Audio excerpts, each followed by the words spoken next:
All right. So now we're taking, in your textbook, they talked about taking something to the nth root.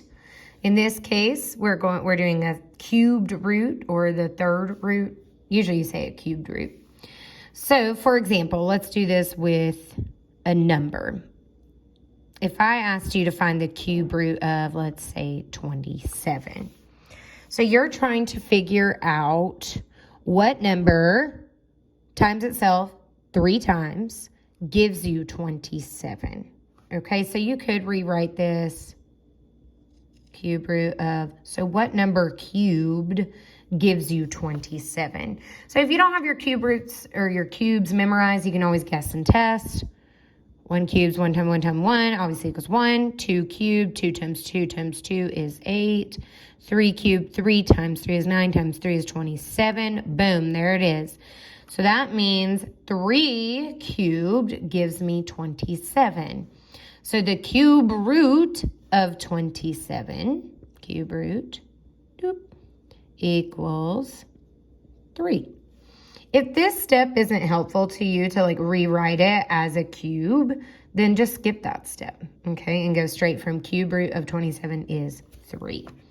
Now, that wasn't even the question. That was just kind of a review. That's just with a number, but here we have a variable. So the cube root of x to the 24th power. So here it may be helpful for you to write it as what cubed gives me x to the 24th. So now I'm going to have my x. We've got to figure out what exponent goes here. Just like we talked about a second ago, remember when you're taking a power, raising it to a power, you'll be multiplying. So you're saying what number times 3 gives me 24, or 24 divided by 3, which is 8.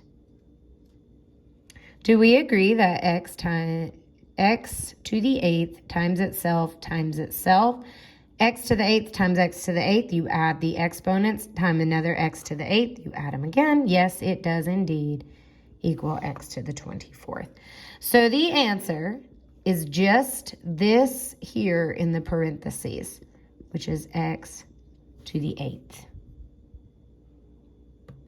All right, so x raised to the 8th power. The cube root of x to the 24th is x to the 8th. There we go.